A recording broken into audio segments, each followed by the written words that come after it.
देखिए latest episodes बिल्कुल ad free. Bharat Ratna doctor Bhimrao Ambedkar को कोटि कोटि नमन। ये कार्यक्रम डॉक्टर भीमराव अंबेडकर के जीवन पर आधारित है, जहां भारत की जनता के प्रति उनके योगदानों को पूरी सजगता से चित्रित और रेखांकित करने का प्रयास है। कार्यक्रम में दिखाई गई घटनाएं लब्ध पुस्तकों से ली गई हैं। इस कार्यक्रम के जरिए चैनल की ओर से एक विश्वसनीय, सजग और सकारात्मक प्रयास है कि डॉक्टर बाबा साहेब भीमराव अंबेडकर के जीवन की संघर्ष यात्रा एवं गौरव गाथा पूरे आदर के साथ घर घर पहुंचे और उनके योगदानों से सभी संपूर्णता में परिचित और आह्लादित हों।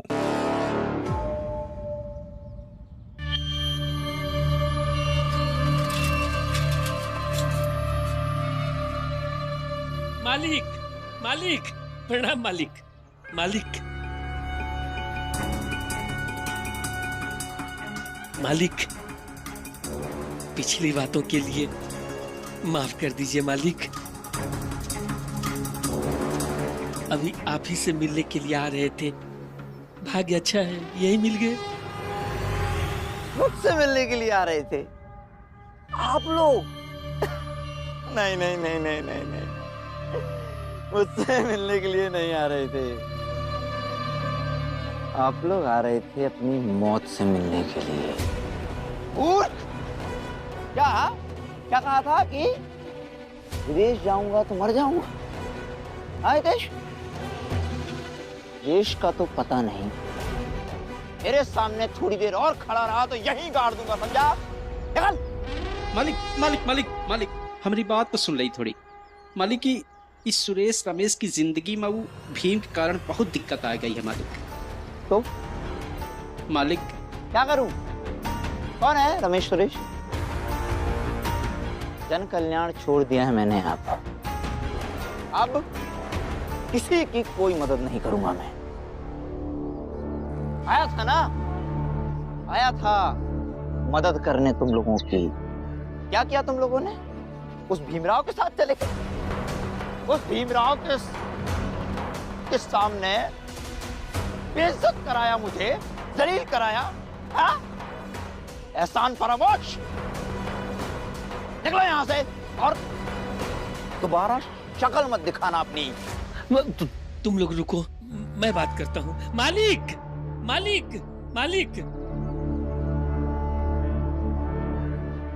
मालिक, गुस्सा थूक दीजिए। जो हुआ सो हुआ, और मरने से कौन नहीं डरता है मालिक? मालिक, ये दोनों सगुना भाई के बेटे हैं। जायदाद के नाम पर एक घर है, उस घर का दोनों आपस में बंटवारा करने आए थे। आप बस ये कागज पे अंगूठा लगा दीजिए। ये कैसे कागज है? ये बंटवारे के कागजात हैं।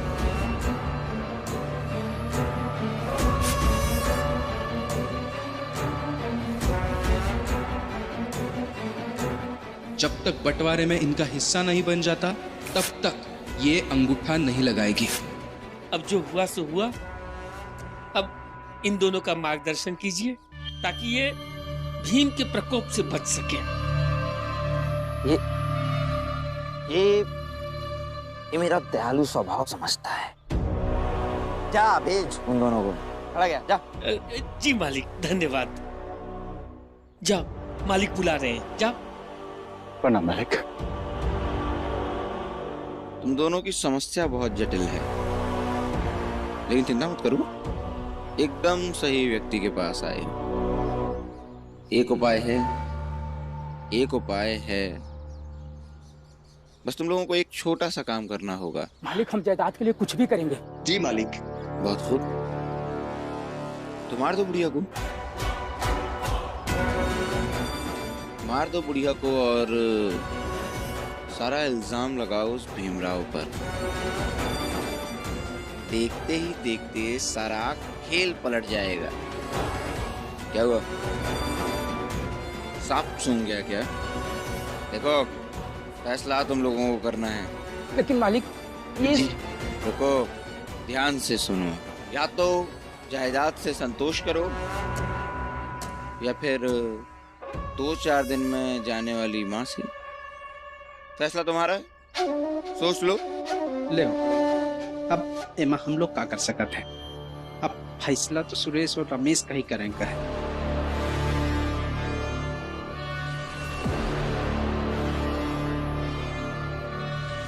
लेकिन मालिक, ये सब होगा कैसे? होगा, सब होगा। मेरी बात बहुत ध्यान से सुनो।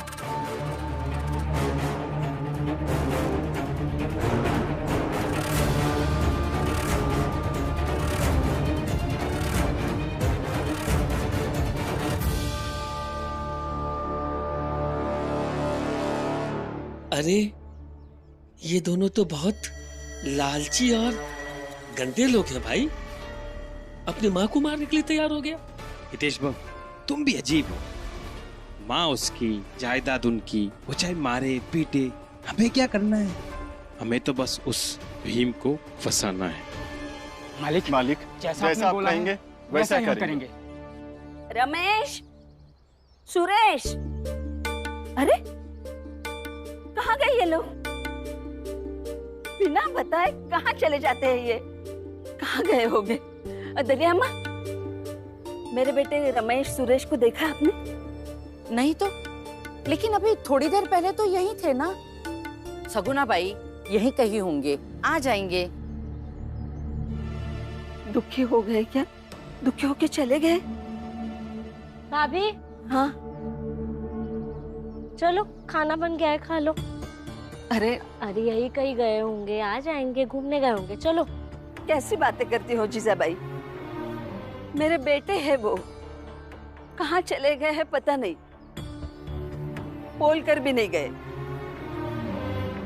अरे उनसे पहले मैं कैसे खा लूं? आने दो उन्हें, बैठकर अच्छे से खिलाऊंगी और फिर खाऊंगी। रमेश, नरोत्तम जोशी जी ने सही कहा है। जायदाद हमारा भविष्य है। 5-6 दिनों की बात है, हैं? चलो, इस बात की तो खुशी है। इसीलिए नरोत्तम जोशी जी ने जो जो कहा है हम बिल्कुल वैसा ही करेंगे। सही कह रहे हैं भैया, आ गया चाल। अब देखिए मैं कैसे योजना के हिसाब से काम शुरू करता हूँ। ठीक है, तुम आगे चलो, मैं पीछे पीछे आता हूँ। अरे सुनो सुनो, कहाँ हो आप लोग? अरे जल्दी सुनो सुनो, भीमराव को कुछ लोग बाहर बहुत मार रहे हैं। हाँ। क्या? अरे क्या बोल रहे हो? कहाँ है?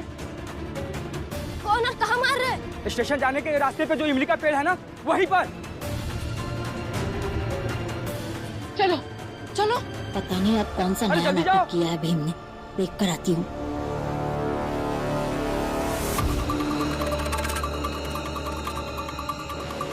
आई, रमेश ने झूठ बोला था। झूठ? पर क्यों?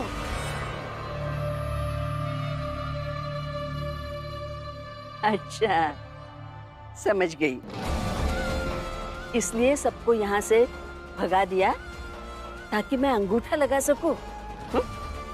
अच्छा दे दो, कागज दे दो, मैं अंगूठा लगा देती हूँ। नहीं आई, अंगूठा लगा भी दिया तो भी भीमराव के बारे में सुना है कि वो अगर पीछे पड़ गया तो अंगूठे लगे कागज को भी कानूनी तौर पर रद्दी बना देगा। इसीलिए हमारे पास दूसरा तरीका है। दूसरा तरीका मतलब?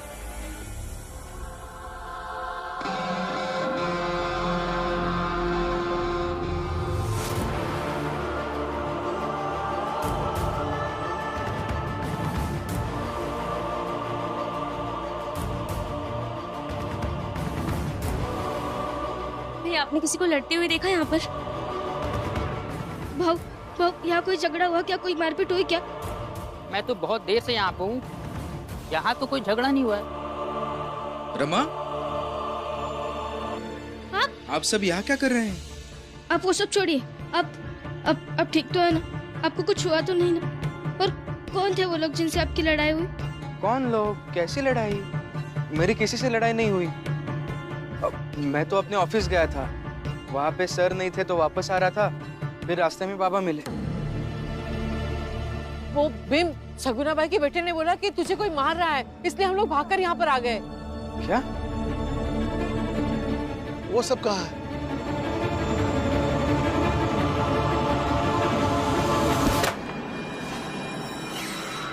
भीम भैया, भीम भैया।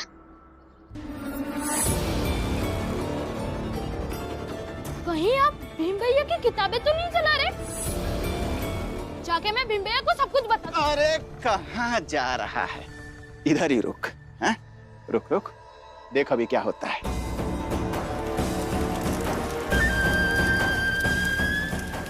आप ये गलत कर रहे हैं। भीम भैया की किताबें मत जलाओ। चिल्लाता रहे। भीम भैया की किताब मत जलाओ। अरे तेरे भीम भाव की ताकत इन्हीं किताबों में है ना, तो आज इन्हीं किताबों को जलाकर राख कर देंगे। नहीं, ऐसा मत करो। भीम भैया की किताब मत जलाओ।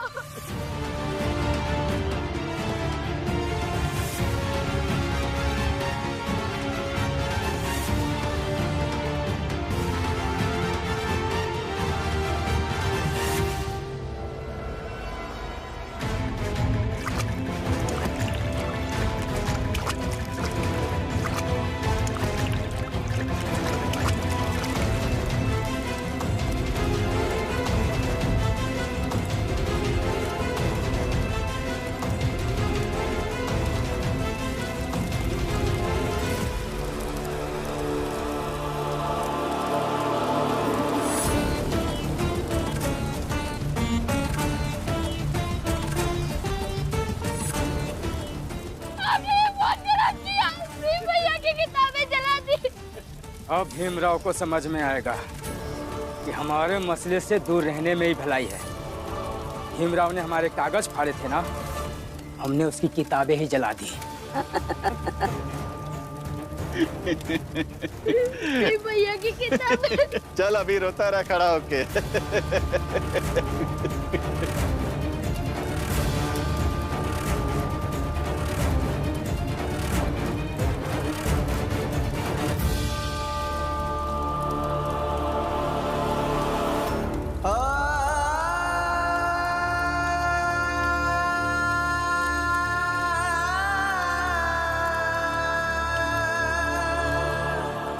मेरी किताबें ये किसने जला दी? अरे छोड़िए, किसने जला दी मेरी किताबें? नहीं, अरे रुको भीम, छोड़िए मुझे। अरे को ये क्या? अब छोड़िए, मुझसे बुरा कोई नहीं होगा, छोड़िए। रमान रुक।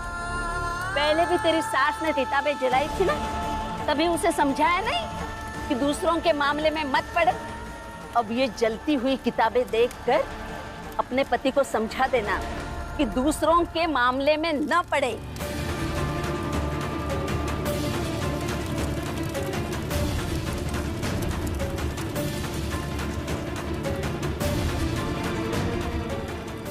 मुझे आपने किया ये सब, छोड़ दीजिए मुझे। अरे छोड़िए बाबा मेरी किताबें। भीम, अरे कोई पानी तो लाओ, बुझा दो इस आग को, लाओ। वाह जीजा भाई, वाह, सारी किताबें जल गई और फिर पानी डालकर अपनी भाभी की गलती को छुपाना चाहती हो तुम?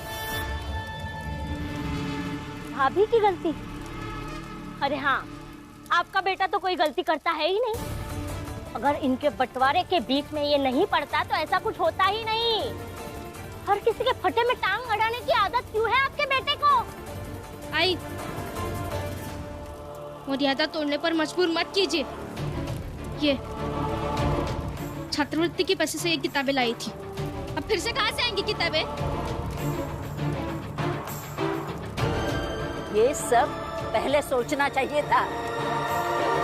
छोड़ मुझे, छोड़ मेरा हाथ। आपने ही किताबें जलाई है ना, मेरे पति की किताबें वापस कीजिए। कैसे दे दूं? जल गई है। मुझे क्या पता कैसे लौटाएंगे, मुझे नहीं पता। मुझे मेरे पति की किताबें वापस चाहिए। अरे पागल हो गई है क्या? आप पागल हो गई है क्या? फिर क्यों जलाई किताबें? मेरे पति आपकी भलाई कर रहे हैं, तो आपने उनकी किताबें जला दी। मुझे मेरे पति की किताबें दीजिए।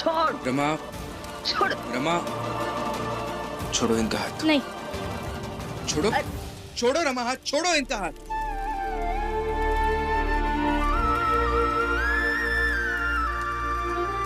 शांत हो जाओ।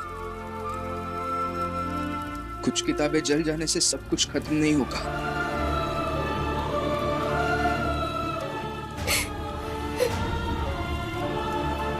कुछ खत्म नहीं होगा।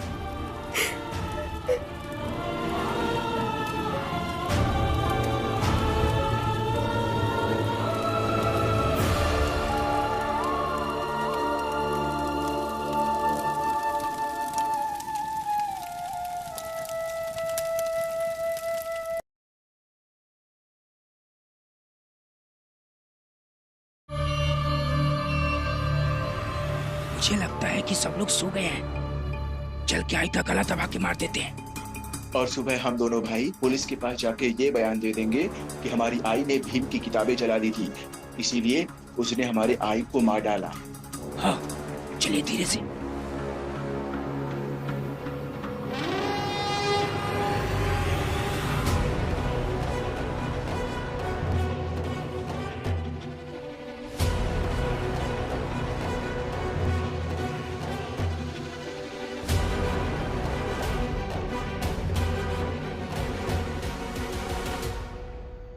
देखो भाई, हम लोग तो ये बात माई लोगन का साथ नहीं दे रहे हैं कि जाए के अपनी आई को मारें।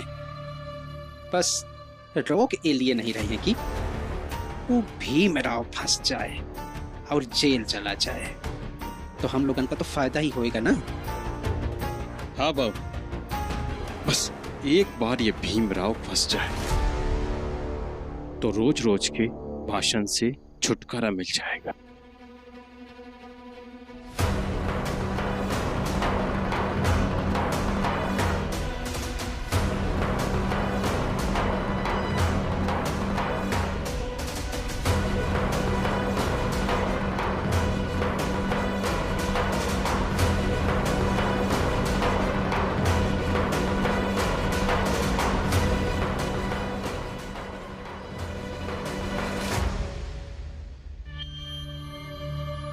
लगता है आई अंदर सो रही है। रुको,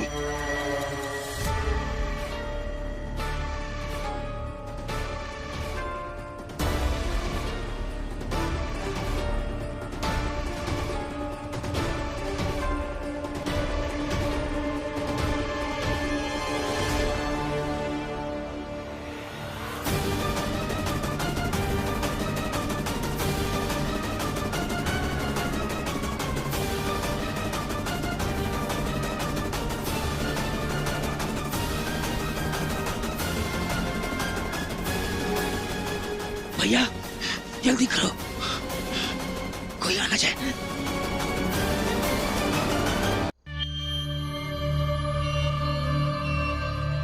भैया शरीर हिलडुल क्यों नहीं रहा है? लगता है मर गई। बूढ़ी तो थी ही, इसीलिए जल्दी लिपट गई। अंधेरा बहुत है, चलो निकल लेते हैं। चलो चलो निकलते हैं भैया।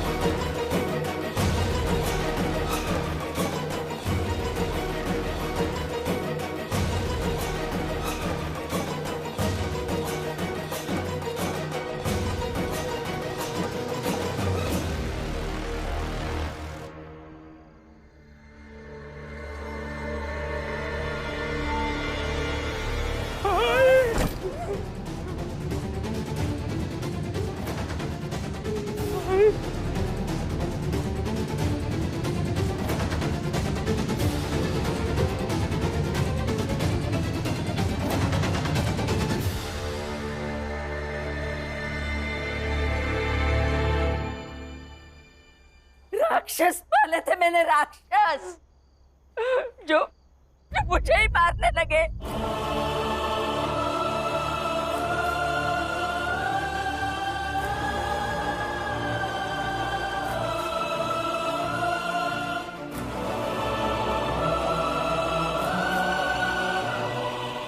आइए, आप क्या कह रही हैं? हमारा इरादा ऐसा कुछ नहीं था। ऐसा कुछ नहीं था इरादा। झूठ मत बोलिए, बिल्कुल भी झूठ मत बोलिए। आपका इरादा क्या था ये आपकी आई को पता चल गया है। उन्हें यह भी पता चल गया है कि उनके ही बेटे उन्हें चांद से मार डालने वाले थे।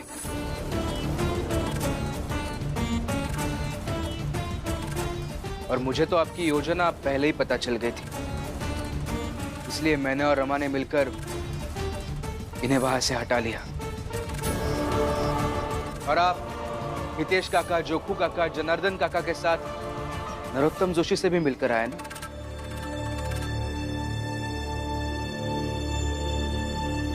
वहां जाकर आपने क्या क्या बात की, ये सब दीपक ने बताया मुझे।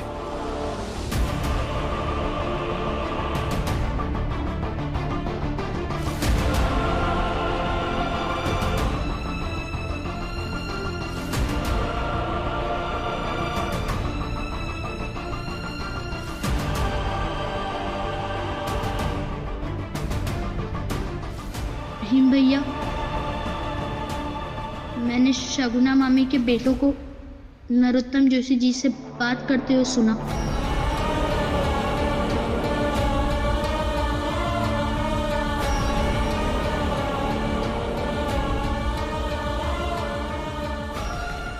हमें माफ कर दो भाई, हमें माफ कर दो भाई, बहुत गलती हो गई आई, भूल हो गई आई, हमसे नहीं होगा, आई माफ कर दो।